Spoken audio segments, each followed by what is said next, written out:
আসসালামু আলাইকুম দর্শক, লন্ডন থেকে কাজী হেমায়েতুদ্দিন মিশন। সুপ্রিয় সুধী, যে যেখান থেকে দেখছেন সবাইকে অনেক অনেক প্রীতি ও শুভেচ্ছা। আজকে যে বিষয়টি নিয়ে কথা বলবো সেটি হচ্ছে বাংলাদেশ এবং ভারত এই দুটি প্রতিবেশী রাষ্ট্রের সম্পর্ক কোথায় গিয়ে দাঁড়িয়েছে এবং ভবিষ্যতে এই সম্পর্কটি বাংলাদেশের অর্থনীতির উপরে এবং ভারতের অর্থনীতির উপরে কী প্রভাব ফেলতে পারে তা নিয়ে একটি আলোকপাত করতে চাই। দেখেন, বাংলাদেশে ২০২৪ সালের ৫ আগস্ট একটি জঙ্গি হামলার পর, একটি জঙ্গি আক্রমণের পর, যেটা স্পন্সর করেছে আমেরিকা আর যেটাকে এক্সিকিউটের দায়িত্ব নিয়েছিল জঙ্গিরা এবং সাপোর্ট দিয়েছিল বাংলাদেশের সেনাবাহিনী। তো এই তিনটি যৌথ প্রযোজনা, জঙ্গি, বাংলাদেশ সেনাবাহিনী এবং আমেরিকার অর্থায়ন, আর এগুলাকে সমন্বয় যিনি করেছেন, যারা করেছেন তারা হচ্ছে বাংলাদেশের কিছু এনজিও। তো তারা সমন্বয় করে বাংলাদেশে একটি অভ্যুত্থান হলো, যে অভ্যুত্থানটির পিছনে কারিগররা হলো মৌলবাদী, জঙ্গিবাদী শক্তি। এই শক্তি ক্ষমতার প্রতিভূ হিসেবে যাকে ক্ষমতায় বসালেন তিনি হলেন নোবেল ইউনুস, মোহাম্মদ ইউনুস। বাংলাদেশের মানুষের মধ্যে, অনেক মানুষের মধ্যে এক ধরনের একটা হাহাকার ছিল যে ডক্টর ইউনুস যদি একবার ক্ষমতায় আসতো তাহলে বাংলাদেশ নামক এই ছোট্ট দেশটি মনে হয় ধনী রাষ্ট্রে পরিণত হতো। কিন্তু দেখা গেল মানুষের এই আকাঙ্ক্ষা পূরণের একটা সুযোগ যখন তার হাতে আসলো, তখন তিনি দেশটাকে ডিভাইড করে ফেললেন, জঙ্গিবাদকে সামনে নিয়ে আসলেন এবং তার ব্যক্তিগত জীবনের যে অর্জন, সেই অর্জনগুলোকে গুরুত্ব দিলেন। এর ফলে বাংলাদেশ একটি দীর্ঘমেয়াদী সমস্যায় পতিত হলেন। বাংলাদেশের সবচেয়ে পুরনো রাজনৈতিক দল বাংলাদেশ আওয়ামী লীগকে রাজনৈতিকভাবে প্যারালাইজড করার চেষ্টার অংশ হিসাবে বাংলাদেশ আওয়ামী লীগের সমস্ত কার্যক্রম নিষিদ্ধ করলেন এবং একটি নির্বাচন করলেন, পাতানো নির্বাচন, ম্যানুফ্যাকচার্ড নির্বাচন, ইঞ্জিনিয়ারিং ইলেকশন, যেখানে প্রধান শক্তি বাংলাদেশের সবচেয়ে বেশি মানুষের প্রতিনিধিত্বশীল আওয়ামী লীগ নেই। সেটিকে নির্বাচন বলাটা অযৌক্তিক, বরং সিলেকশনের মাধ্যমে একটি রাজনৈতিক দলের হাতে ক্ষমতা দিয়ে গেলেন।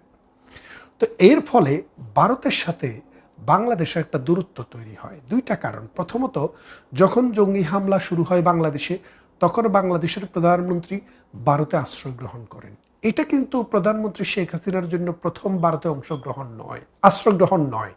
তার পিতাকে যখন 1975 সালে মৌলবাদী পাকিস্তানি গোষ্ঠীর মদতপুষ্ট একদল সেনা আমেরিকার অর্থায়নে এবং আমেরিকার তত্ত্বাবধানে যখন হত্যা করে, তখনও এই প্রধানমন্ত্রী শেখ হাসিনা জার্মানি থেকে বহু দেশ ঘুরে ভারতেই কিন্তু আশ্রয় নিয়েছিলেন। সুতরাং এই আশ্রয়স্থলটি শেখ হাসিনার জন্য নতুন নয়, এটি পুরনো।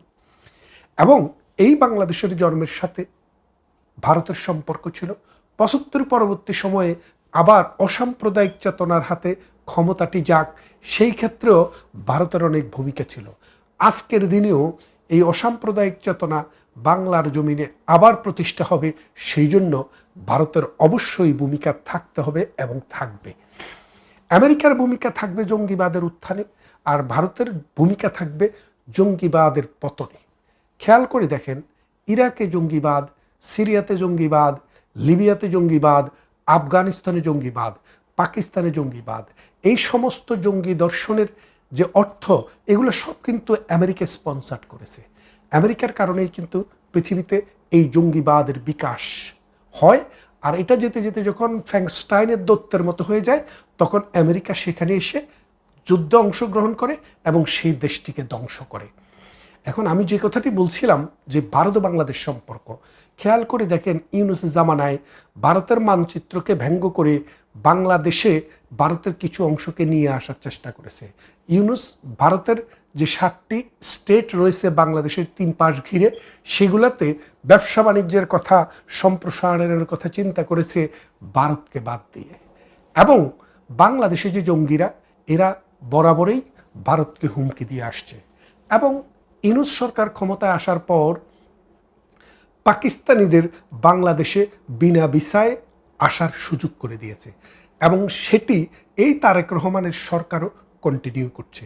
এর ফলে পাকিস্তানে যে জৈশে মোহাম্মদী, লস্করে তৈয়বা, তেহরিকে তালেবান এবং আফগানিস্তানের তালেবান গোষ্ঠী এবং সিরিয়া, ইরাক ওই ভিত্তিক যে আইএস গ্রুপ, এরা বাংলাদেশে পাকিস্তান হয়ে ঢুকছে অহরহ এবং বাংলাদেশে কয়েকটি ঘাঁটি তারা পরিচালনা করছে।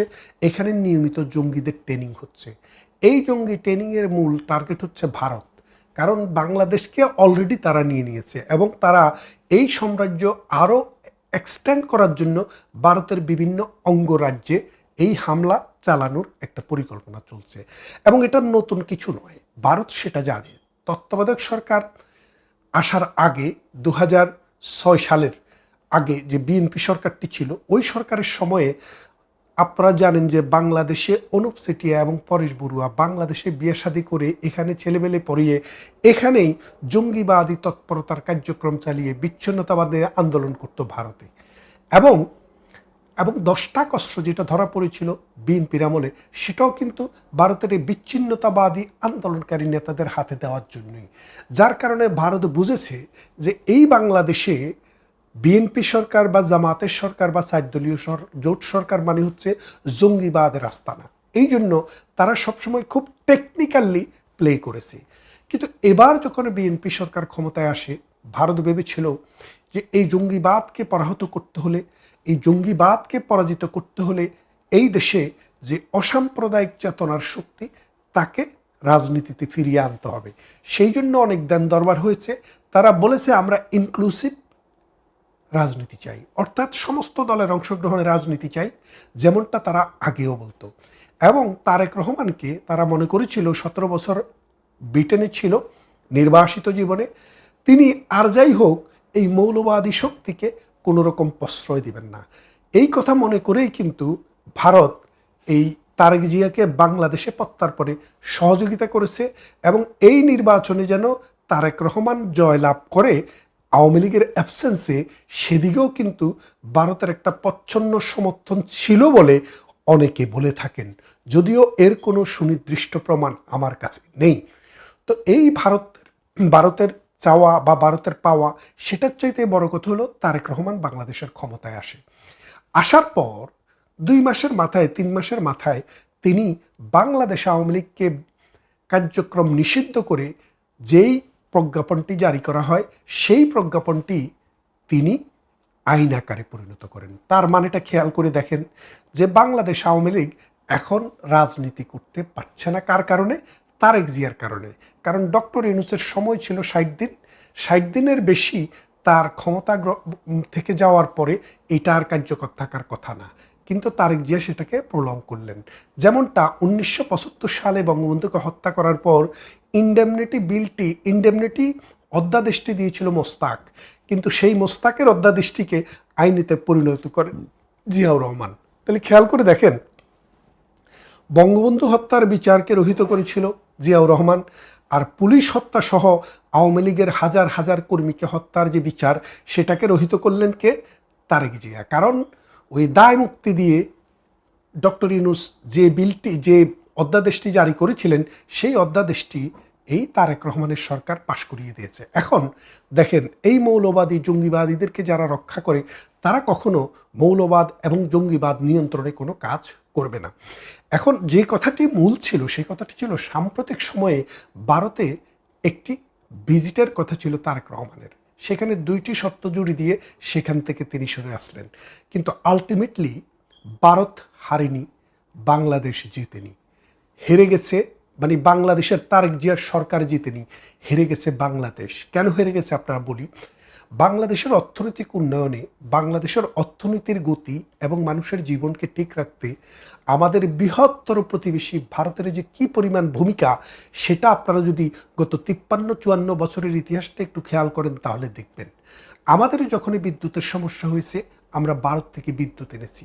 আমাদের পেঁয়াজের সমস্যা, কাঁচামরিচের সমস্যা, চাল ডাল লবণ তেলের সমস্যা, আমরা ভারত থেকে সেটা এনেছি। আমাদের গ্যাসের সমস্যা আমরা ভারত থেকে এনেছি, ডিজেলের সমস্যা সেটা আমরা ভারত থেকে এনেছি। ভারত আমাদেরকে বিনা পয়সায় দেয়নি, টাকা দিয়েই দিয়েছে। কিন্তু সবচেয়ে বড় যে বিষয়টি, পৃথিবীর অন্য কোনো দেশ থেকে যারা এই সাহায্য দিতে পারে তাদের কাছ থেকে যদি আপনি সেটা আনতে যান, আপনার যেই সময়টা ট্রান্সপোর্টেশন এবং কমিউনিকেশনে লাগে এবং যে কষ্টটা লাগে সেটার চাইতে 1/3 দিয়ে ভারত থেকে আনা যায়। যার কারণে আমাদের প্রয়োজনে কিন্তু ভারতকে আমরা এই ব্যবহারটা করেছি। এখন খেয়াল করে দেখেন, বাংলাদেশের 3 দিকে ভারত, মাত্র একদিকে হচ্ছে বঙ্গোপসাগর। 1971 সালে যখন মহান মুক্তিযুদ্ধ চলে তখন ভারত পাকিস্তানকে তার সীমানা বন্ধ করে দিয়েছিল, অর্থাৎ ভারতের যে আকাশ সীমা সেই আকাশ সীমাটি ব্যবহার করা ভারত বন্ধ করে দিয়েছিল। যখন ভারত বন্ধ করে দেয় তখন বাংলাদেশে একটি ফ্লাইট আসতে হলে প্রথমে সেটি কলম্বোতে যেত, কলম্বো থেকে বাংলাদেশে বঙ্গোপসাগরের উপর দিয়ে আসতো। এর ফলে আমাদের যে বিমানের খরচ এটা 2 গুণ বা 3 গুণ বেড়ে যেত। এখন বর্তমানে ভারতের সাথে আমাদের যে সমস্যাটি, এই সমস্যার ফলে আস্তে আস্তে ভারত যদি এই রকম অবস্থায় যায় যে ভারতের আকাশ সীমা দিয়ে বাংলাদেশের কোনো বিমান চড়তে দেব না, আপনি কি করবেন? ভারতও আমাদের আকাশ সীমা ব্যবহার করে। যেহেতু আমাদের দেশ ছোট, এই অংশটা ভারত চাইলে পরিহার করতে পারে। এটুক ব্যবহার না করলেও ভারতের চলে, কিন্তু এটুক ব্যবহার না করলে বাংলাদেশের চলে না। এর ফলে কি হবে? বাংলাদেশ বহির্বিশ্বের সাথে ডিসকানেক্টেড হয়ে যাবে। আর কানেকশন যদি রাখতে হয় প্রথমে কলম্বোতে আসবে, কলম্বোতে আসার পর বাংলাদেশে ফিরবে। তাহলে বাংলাদেশে মিডল ইস্টে যেতে এখন যেখানে 30,000 লাগে তখন সেটা 50,000 হয়ে যাবে। এই শ্রমিকের জীবন হবে দুর্বিষহ, মানুষের জীবন হবে দুর্বিষহ। ইউরোপ থেকে আমেরিকা থেকে যে ফ্লাইট আসবে সে ফ্লাইট কলম্বো হয়ে ঢাকায় যেতে হবে। সরাসরি ঢাকায় যাওয়ার কোনো রাস্তা বাংলাদেশের নেই, কেননা আমাদের চারদিকে ভারতের আকাশসীমা। এই ভারত এটা বন্ধ করে দিবে কখন বা আদৌ বন্ধ করে দিবে কিনা সেটার চাইতেও বড় কথা হচ্ছে এই সম্ভাবনাটা আছে কিনা, সত্যিকারই আছে। এক, দ্বিতীয়ত দেখেন, আদানি এখনও আমাদের 1600 মেগাওয়াট বিদ্যুৎ সরবরাহ করে। ভারত থেকে আমরা আরও 400 মেগাওয়াট তারের মাধ্যমে নিয়ে আসি। এই যে 2000 মেগাওয়াট, এই বিদ্যুৎ যদি কোনো কারণে ভারত বন্ধ করে দেয়, মরার উপরে খড়ার গা, আরও কি অবস্থা হবে বিদ্যুতের সেটা বোঝেন। এবং এইরকমভাবে শুধু বিদ্যুৎ, গ্যাস আর আকাশ সীমা নয়, বাংলাদেশের যে নদী, বাংলাদেশ নদীমাতৃক দেশ। নদীমাতৃক মানে নদী হচ্ছে বাংলাদেশের মা, আর নদীর মা হচ্ছে ভারত। আমাদের 54টি নদীর উৎপত্তিস্থল হচ্ছে ভারত। এই ভারত অথবা কোনোটা চায় না, কিন্তু ভারত দিয়ে এসছে। প্রতিনিয়ত ভারতের অর্থনৈতিক সক্ষমতা বাড়ছে এবং ভারতের প্রয়োজনেই তাদের মিঠা পানির ব্যবহার বাড়ছে। তারা যদি এই পানি ডাইভার্ট করা শুরু করে, বাংলাদেশ এই নদীমাতৃক দেশের স্ট্যাটাসটা হারায় ফেলবে। বিশেষ করে শুষ্ক মৌসুমে, যখন পানিটা আমাদের সোনার চেয়েও দামি, ওই শুষ্ক মৌসুমে যদি পানি না আসে তাহলে এই বাংলাদেশ ড্রাই আপ হতে হতে এই 18 কোটি মানুষ তো দূরের কথা, 10 কোটি মানুষকে খাওয়াবার সামর্থ্য বাংলাদেশের থাকবে না। তাই বাংলাদেশকে এখন বুঝতে হবে, ভারতকে কি শত্রু রাষ্ট্রের কাতারে ফেলবেন না বন্ধু রাষ্ট্রের কাতারে ফেলবেন। শুধু কি তাই, গঙ্গার যে পানি চুক্তি এই বছর সেটি শেষ হয়ে যাচ্ছে। এই পানি চুক্তিটি যদি নবায়ন না হয় তাহলে হার্ডিন্স ব্রিজের নিচ দিয়ে আবার ট্রাক চলবে। আমরা মাওলানা ভাসানী, গোলাম আজম এবং খালেদা জিয়া সবাইকে দেখেছি, এবং আমাদের বামপন্থী দলের নেতারা পারাক্ষা অভিমুখে লং মার্চ করেছে, এক ফোঁটা পানিও গঙ্গাতে আনতে পারেনি। পরে প্রধানমন্ত্রী শেখ হাসিনা 1996 সালে ক্ষমতায় আসার পর 30 বছরের যে চুক্তিটি করেছিলেন 1996 সাল থেকে 2026 সাল, সেই চুক্তিটির বদলতেই গঙ্গায় পানি আসে পথ করে। আমাদের খাদ্যে স্বয়ংসম্পূর্ণতা অর্জনে এই গঙ্গার পানি বিশাল ভূমিকা রেখেছে।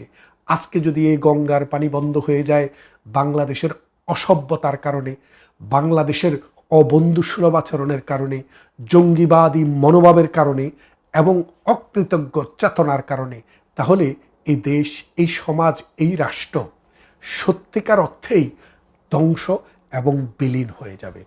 আসুন বাংলাদেশের যারা রাষ্ট্র চালান, যাদের ক্ষমতা আছে তাদের মাথায়, চিন্তায় এবং মননে সাম্প্রদায়িক চেতনা বাদ দিয়ে একটা অসাম্প্রদায়িক চেতনা জন্ম হোক, বাংলাদেশ প্রেম হোক। তিনি যে মুখে বলেছিলেন যে বাংলাদেশ ফার্স্ট, এই বাংলাদেশ ফার্স্ট মানে হচ্ছে ভারতের সাথে সুসম্পর্ক হলেই বাংলাদেশ ফার্স্ট, আর ভারতের সাথে দুঃসম্পর্ক হলে, ভারতের সাথে সম্পর্ক খারাপ হলে বাংলাদেশ লাস্ট। বাংলাদেশ জাতীয়, আন্তর্জাতিক কোনো পর্যায়ে দাঁড়াতে পারবে না। আসুন, দেশকে বাঁচাতে হলে ভারতের সাথে বন্ধুত্বপূর্ণ সম্পর্কটিকে টিকিয়ে রাখি এবং এগিয়ে নিয়ে যাই। কথা হবে অন্য কোনো ভিডিওতে, অন্য কোনো দিন। ভালো থাকবেন সবাই।